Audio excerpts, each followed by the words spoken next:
역사가인 요세푸스의 유대 고대사라고 하는 책에서 기록하고 있는 한 장면을 보고 가도록 하겠습니다. 이들이 함께 머물렀던 장소는 빌립이라는 사람의 집이었습니다. 헤롯 대왕의 아들들 중 하나인 이 빌립은 왕위 계승 서열에서 밀려나 있었습니다. 그는 로마에서 그냥 평민 신분으로 살고 있었지요. 그러던 어느 날 오늘 우리가 보고 있는 이 본문에 나오는 헤롯이 로마의 황제를 만나러 가고 있었습니다. 로마 황제가 있는 곳으로 여행을 하던 중에 자신의 이복 동생 빌립의 집에 손님으로 머물게 되었습니다. 헤롯과 빌립은 이복 형제 사이였습니다. 빌립은 자신의 이복 형을 정성껏 대접해 주었고 숙소를 제공해 주었습니다. 그런데 헤롯은 그 집에서 자신의 이복 동생의 아내인 헤로디아에게 반하게 되었고 서로 눈이 맞게 됩니다. 헤롯 안티파스는 자신의 이복 동생 집에서 먹고 자면서 빌립의 아내인 헤로디아에게 자신과 함께 갈릴리로 가서 왕비가 되어 달라고 은밀하게 제안을 했습니다. 헤로디아는 이 제안을 받아들이게 됩니다. 헤로디아는 정치적인 야심이 큰 인물로서 신분 상승을 꿈꾸고 있었습니다. 자신의 남편 빌립은 정치에 뜻이 없었습니다. 그래서 평민으로 살고 있었기에 헤롯이 자신의 꿈을 이루어 줄 것이라고 생각한 것입니다. 왜냐하면 헤롯은 갈릴리 지역의 왕이었기 때문입니다. 그런데 헤로디아는 헤롯의 제안을 받아들이면서 지금 현재 헤롯의 아내인 나바테아 공주를 반드시 쫓아내야 한다고 조건을 걸었습니다. 헤롯은 이에 이 제안을 기꺼이 수락하고 계약을 맺었습니다. 바로 이 로마에서의 만남이 이 본문 말씀을 이해하는 배경이 됩니다. 이들의 도덕적인 타락은 유대 사회에 큰 비난을 가져오게 되었습니다. 세례 요한이 형제의 아내를 빼앗은 헤롯을 아주 강하게 비판하게 됩니다. 그렇다면 누가 이 세례 요한을 가장 정오했겠습니까? 바로 헤로디아였습니다. 그리고 그녀가 바로 세례 요한의 죽음을 주도했던 인물이었습니다. 1절 말씀을 보게 되면 이미 헤롯은 세례 요한을 처형한 상태였습니다. 헤롯이 예수님의 놀라운 사역을 듣고서는 이를 가리켜서 세례 요한이 부활해서 지금 역사하고 있는 것이다라고 생각을 했습니다. 자신이 세례 요한을 가두어 버렸고 마침내 죽음으로 넘겨주었기에 그의 심령에는 죄책감이라든가 영적인 공포와 두려움이 임했던 것입니다. 세례 요한은 헤롯을 향해서 분명히 말했습니다.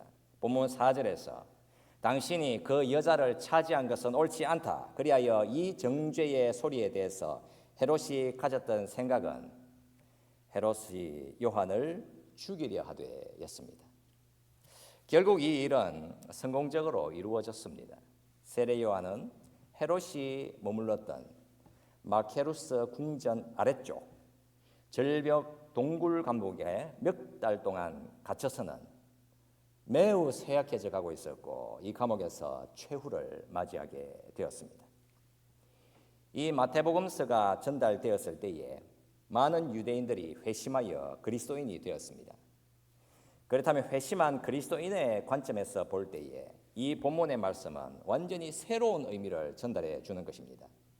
요한의 고난과 죽음은 바로 예수님의 고난과 죽음과 그 십자가로 연결된다라고 하는 믿음이었습니다. 예수님의 십자가 고난이라고 하는 것은 결코 실패가 아니라 하나님의 승리였음이 선포되기에 그렇다면 이 세례 요한의 죽음은 결코 헛된 것이 아님을 밝혀주시는 것입니다. 세례 요한이 마케루스 감옥에서 지내면서 어떤 소식을 들었습니까? 그가 이 감옥에서 자신의 제자들을 예수님께로 보내어서 물었습니다. 오실 그이가 당신이 오니까? 아니면 우리가 다른 일을 기다리오리까? 예수께서 대답을 해 주셨지요. 누구든지 나로 말미암아 실족하지 아니하는 자는 복이 있도다. 세례 요한의 제자들이 이 소식을 세례 요한에게 가서 전했습니다. 세례 요한 이제 그는 사실은 아무것도 두렵지 않았습니다. 그의 고난과 죽음은 허무한 고난과 죽음이 아니라 바로 예수님을 만난 고난과 죽음이었기에 그는 담대한 천국 백성이었기 때문입니다. 복음을 가진 주의 백성이 이 땅에서 절망과 고난을 마주한다고 하더라도 안심할 수 있는 이유는 그 고난과 절망 속에서 십자가를 지신 주님이 그들과 항상 함께하고 있기 때문입니다. 그렇다면 이 본문을 볼 때에 가장 불행한 자는 바로 헤롯입니다. 오늘 우리는 이 본문에서 이 헤롯의 모습을 보면서 우리의 믿음의 길이 어떠해야 하는지 구체적으로 좀 적용해 보았으면 합니다. 본문 6절 시작 말씀은 정말 중요한 것입니다. 어떻게 여러분 시작이 되고 있습니까? 마침이라고 시작되고 있습니다. 마침이라고 하면 어떤 의미가 들어있는 것이겠습니까? 이 말의 의미는 아주 기가 막힌 타이밍이 될 수 있을 것입니다. 뭔가 준비된 상황이라는 의미를 가질 수 있을 것입니다.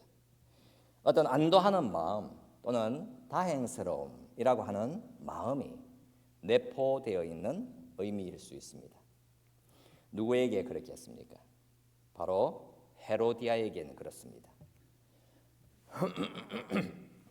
그렇다면 이 마침이라고 하는 것이 의미하는 바, 이 헤롯이라는 왕에게는 과연 어떤 의미가 있는 것입니까?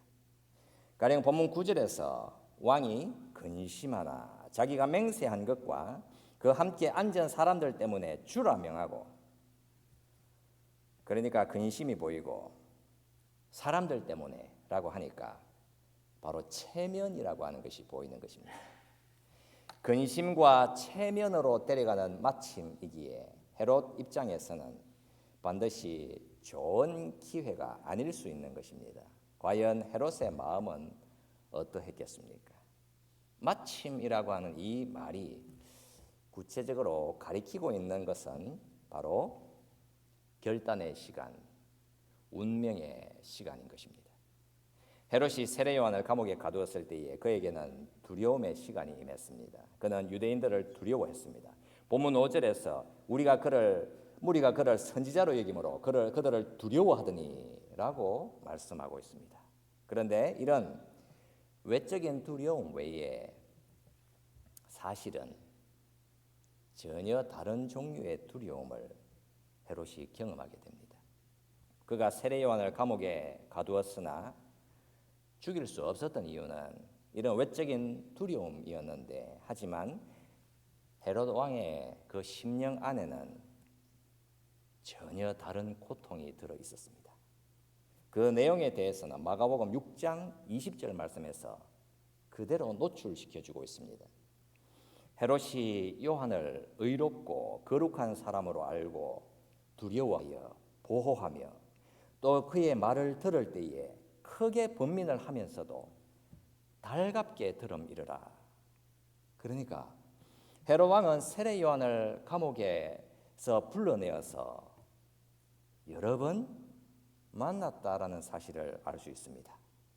세례 요한이 자신에게 하는 말을 들었습니다. 분명히 세례 요한의 말은 헤롯 그에게는 정말 유의미한 말이었습니다.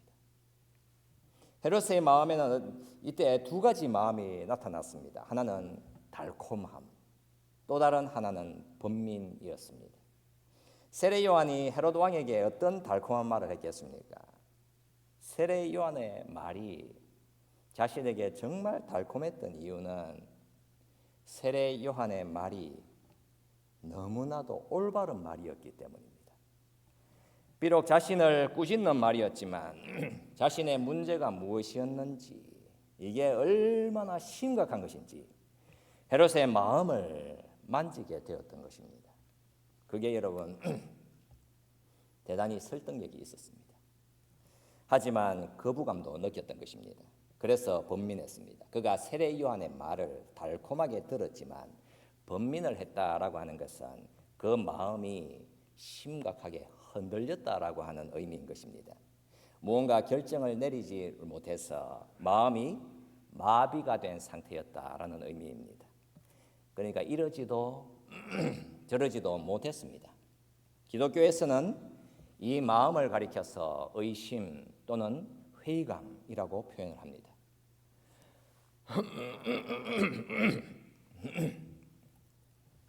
헤롯은 세례 요한의 말에 끌리기도 했지만 동시에 밀어내기도 했습니다. 이 길로 갈까 아니면 저 길로 갈까 망설이게 되었거든요. 내가 잘못했구나. 그러나 동시에 아무렴 어떨까 방황하게 되었습니다. 여기 아니면 저기, 이것 아니면 저것, 그 사이에서 이 헤롯이 몹시도 흔들리고 있었습니다. 이 흔들림의 상태가 얼마나 오랜 시간 지속되는 것이겠습니까? 여러분 앞에 러닝머신이 있다고 생각해 보십시오. 그 머신이 움직이고 있습니다. 내가 그곳으로 발을 디디는 순간 몸이 그 속도에 적응하지 않게 되면 몸은 비틀거리게 되어 있고 균형을 잃게 되어 있는 것입니다. 하지만 잠시 후에는 결판이 나게 되어 있습니다. 바르게 적응하게 되면 그 달리는 러닝머신 위에서 제대로 달리게 되겠지만 그렇지 않으면 균형을 잃고서 넘어지게 되는 것입니다. 이렇게 균형을 잃게 만드는 것이 바로 영적인 의심인 것입니다. 어느 길로 가야 할까? 여기로 갈까? 아니면 저기로 갈까? 선택지는 두 곳이기에 그러나 그 마음을 정할 수가 없습니다. 우리가 예수를 믿는 믿음 안으로 들어갈까? 아니면 여전히 바깥에서 서성대고 있을 수 있습니다. 그냥 기댈까? 그렇지 않을까? 믿을까? 믿지 않을까? 서성대고 있습니다. 헤롯 왕의 마음이 심히 흔들렸습니다. 달콤함과 동시에 번민이 있었습니다. 이 헤롯 왕의 마음은 사실 그리 오래 가지는 못했습니다. 그러니까 기회의 시간이라고 하는 것은 지속적이지 않았던 것입니다. 결정을 내릴 수도 있었지만 결정을 미룰 수도 있었습니다. 우리가 그리스도인으로 산다는 것은 바로 이런 삶의 연속일 수 있습니다. 오랜 동안 교회를 다니고 오랜 시간을 예배를 드리고 신앙생활을 하면서도 얼마든지 헤롯 왕의 이 마음처럼 이것이냐 저것이냐 사이에서 얼마든지 번민할 수 있습니다. 여전히 기다릴 수도 있습니다. 그 시간이 얼마나 걸릴지 알 수는 없지만 말입니다. 그러나 그 시간이 무작정 지속되는 것만은 아닙니다. 그래서 이 본문 말씀에서 마침이라고 하는 시간 표시가 도착했을 때에는 사실은 이미 늦었다라고 할 수 있습니다. 돌이킬 기회는 많았으나 그러나 이제는 그런 기회를 잃어버릴 수도 있습니다.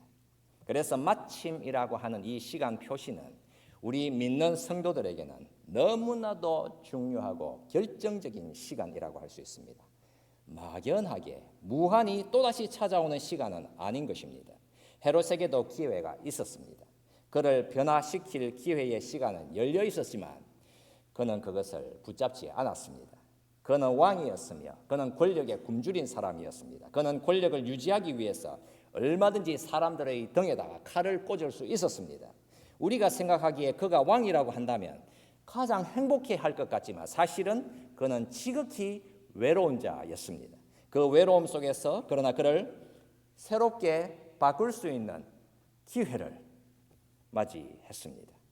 바로 그 기회가 바로 세례 요한과의 만남이었던 것입니다. 지금까지 자신의 인생의 토대와 세계관을 정확하게 판단해주고 올바른 길로 안내해줄 수 있는 기회가 마침내 그에게 온 것이었습니다. 헤롯 왕은 민중을 두려워하여 세례 요한을 죽이지 않았습니다.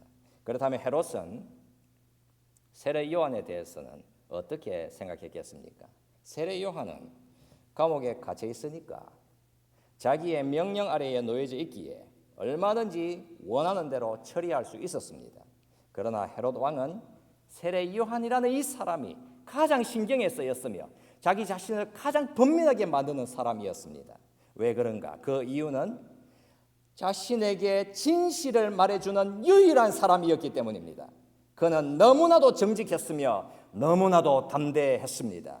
이 지상에서 살았던 많은 권력자들과 왕들은 과연 어떤 세계관으로 이 땅을 살아갔겠습니까? 권력이 힘이다, 강함이 자랑이다, 고결함, 희생, 미덕, 이런 것은 정말 쓸데없는 짓이다. 약육강식이다. 내가 당하기 전에 내가 먼저 공격한다.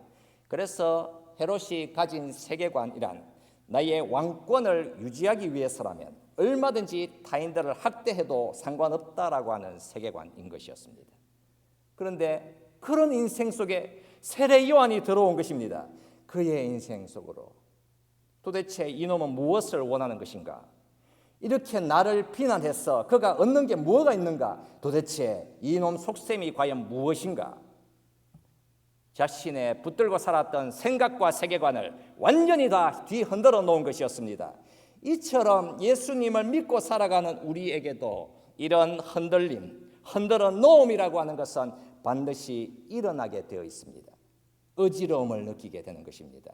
무언가 해방과 자유로움을 느끼면서도 그러나 십자가의 도라고 하는 것이 도무지 이해가 되지를 않습니다. 현실 앞에서 언제나 회의감이 찾아오기도 하면서 왜 하필이면 내가 이런 일을 마주해야 하는가? 왜 이 말씀은 도저히 받아들이기 어려운가? 왜 나의 신념과 맞아 들어가지를 않는 것인가? 내가 붙들고 살아왔던 나의 인생관, 내가 생각해왔던 하나님, 왜 이렇게 나를 그렇게 흔들어 놓으시는 것인가?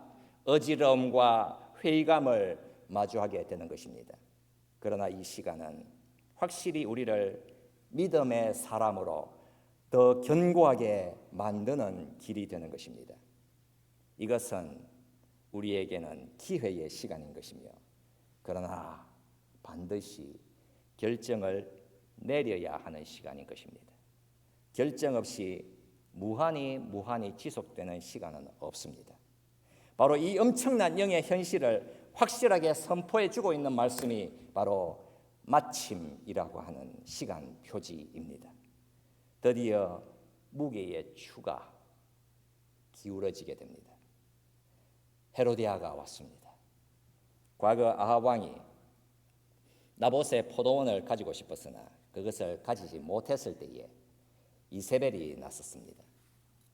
일어나 식사를 하시고 마음을 즐겁게 하소서. 내가 이스라엘 사람 나봇의 포도원을 왕께 드리리이다. 이세벨이 기회를 잡았습니다. 그녀의 사악한 계획은 그대로 실행되었습니다. 죽여서 빼앗아 버렸던 것입니다. 이번에는 헤로디아가 이세벨의 역할을 수행하게 되었습니다. 이제는 그녀가 기회를 잡았습니다. 헤롯이 자신의 생일에 고관 대작들을 초대한 것입니다. 갈릴리의 측근들, 천부장들, 갈릴리의 귀인들을 불러왔습니다. 호화로움과 타락한 사교장이었습니다. 이들이 잔치를 벌였던 궁전에서 가까운 거리에 세례 요한이 있었습니다. 이제 헤로디아가 마침이라고 하는 기회를 잡은 것입니다. 이 마침이라고 하는 기회의 문이 드디어 열리게 되었을 때에 그러나 헤롯의 기회의 문은 영원히 닫히게 되었습니다. 헤롯에게는 어떤 기회의 문이 있었습니까? 그의 곁에 세례 요한이 있었을 때입니다. 자신이 머물렀던 호화로운 마케루스 궁전 아래쪽 길목의 감옥에 세례 요한이 머물러 있었습니다. 그 궁전에서 감옥까지 그냥 천천히 걸어도 3분이면 닿을 수 있는 거리였습니다. 헤롯은 세례 요한을 불러서 그의 말을 늘 반복해서 들어왔습니다. 그는 마주했었고 그는 기뻐하기도 했었으며 그러나 번민했었습니다. 하지만 그는 단 한 번도 결단을 내리지 않았습니다. 그러나 마침이라는 창을 헤로디아가 열었을 때에 반복해서 번민하며 방황했으며 그러나 한 번도 결단을 내리지 못했던 헤롯의 창문은 이제는 영원히 닫히게 되었습니다. 이제 더 이상 변화의 기회는 헤롯에게 오지 않았습니다. 세례 요한을 처형한 이후 이제 그는 환영에 시달리게 됩니다. 죄책감은 늘 그를 쫓아왔습니다. 이 헤롯이 예수님에 대한 소문과 놀라운 일하심을 들었을 때에 예수님에 대해서 매료되었으며 큰 호기심을 느끼게 되었으나 마침내 그가 십자가를 향하시는 예수님을 배웠을 때에 그가 마침내 내보였던 것은 그냥 조롱뿐이었습니다. 그러니까 기회를 놓친 헤롯은 이제 영적인 열림이라고 하는 것은 전혀 일어나지 않았습니다. 우리는 그리스도인으로서 바깥을 이리저리 서성거리면서 때로는 방황하고 때로는 의심하는 성도로서 우리는 반드시 이 마침이라고 하는 말씀의 위력을 항상 적용하려고 애를 써야 합니다. 우리의 마음을 우리가 생각하는 만큼 내 마음대로 조절할 수 있는 권한이 우리에게는 없습니다.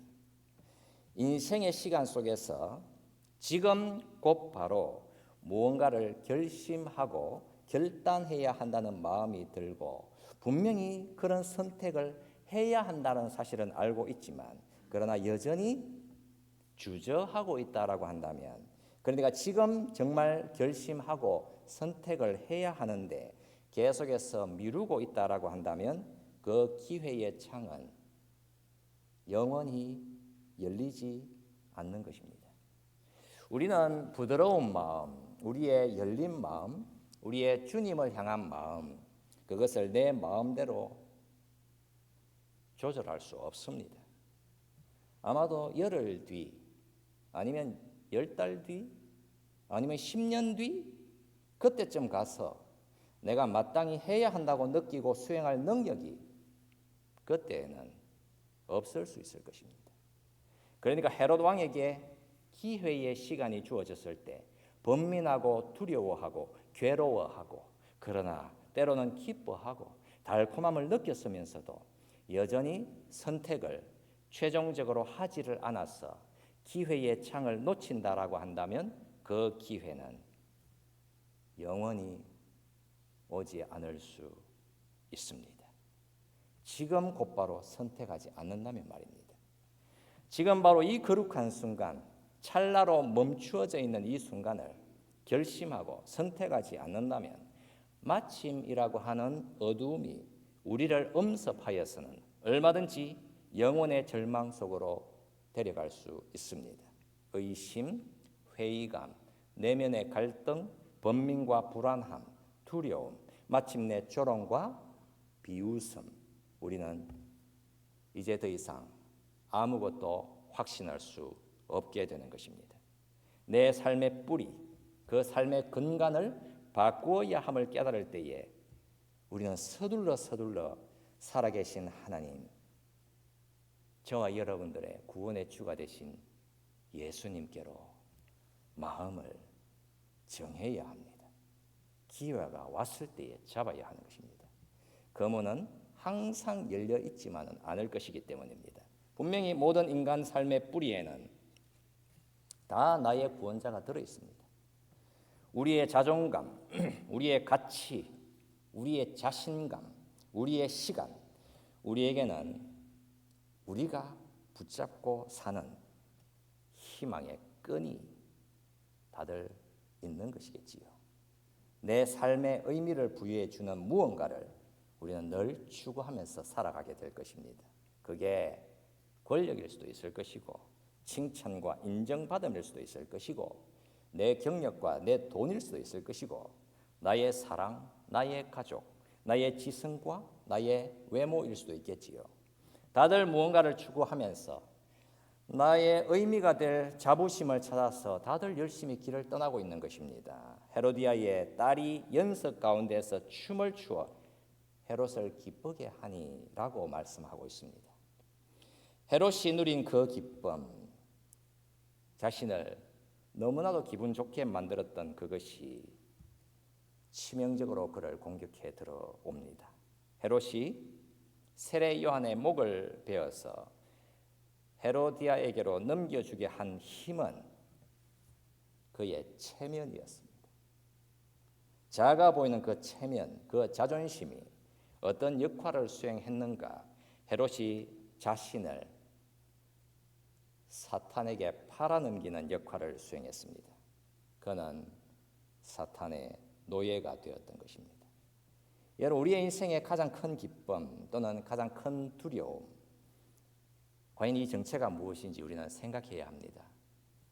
과연 우리가 예수님에 대한 전적인 의존과 그분에 대한 헌신과 그 외에 다른 것 사이에서 혹여나 우리가 망설이고 있다라고 한다면 우리는 지금 기쁨과 두려움 사이, 자유와 노예 상태 사이에서 비틀거리고 있는 상태인 것입니다. 세례 요한이 우리를 향해서 지금도 외치고 있는 것입니다. 보라, 세상 죄를 지고 가는 하나님의 어린 양이로다. 그는 흥하여야 하겠고 나는 쇠하여야 하리라. 세례 요한은 우리를 향해서 외치는 것입니다. 내가 가리킨 그분을 깨닫고 그분이 십자가에서 하신 일을 바라보기 전까지 당신은 결코 나처럼 두려움에서 자유로워질 수 없습니다. 여러분, 세례 요한의 죽음은 이제 정확하게 예수님의 죽음을 가리켜주고 있습니다. 세례 요한의 고난은 정확하게 예수님의 고난을 가리키고 있습니다. 예수님의 고난은 바로 저와 여러분들 믿는 성도들의 고난을 가리키고 있습니다. 하나님의 아들 예수께서 고난의 십자가를 짊어지심은 나의 죄값을 대신 치르신 죽음이었으며 나의 항상 불완전함과 불순함과 의심이 가득했을지라도 그런 나를 향해서 지금도 그분은 팔을 벌려서 나를 붙잡고 계신 주님이신 것입니다. 여러분의 믿음이 혹여나 작다고 연약하다고 여러분 두려워할 이유가 전혀 없는 것입니다. 우리가 여러분 이 말씀을 우리가 적용하고 생각하면서 같이 통성으로 기도하십시다. 우리가 마음을 정할 수 있기를 원합니다. 우리의 마음을 주님께로 향하기 원합니다. 여러분, 우리는 우리가 가진 믿음의 질로 구원을 받는 것이 아니라 예수님에 의해서 구원을 받는 것입니다. 예수님이 나뭇가지를 주실 때에 우리는 그냥 그 나뭇가지를 잡으시면 되는 것입니다. 분명히 나를 위해서 십자가를 짊어지신 주님은 내가 붙들고 있는 뿌리와 토대를 살피게 만들 것이고 반드시 결단을 내리게 만드실 것입니다. 결코 사람을 바라보면서 낙심하지 않으며, 그러나 인생이라는 이 놀라운 은혜와 기회의 시간에 이 본문에 나오는 악의 기회인 마침이라는 기회를 바꾸어서 주님을 향한 결심과 정함, 결단의 기회로 바꾸어지는 역사가 우리의 심령, 우리의 삶 가운데 온전히 일어나게 해달라고 함께 같이 동성으로 기도드리겠습니다. 살아계신 우리 하나님 아버지, 우리를 마침이라고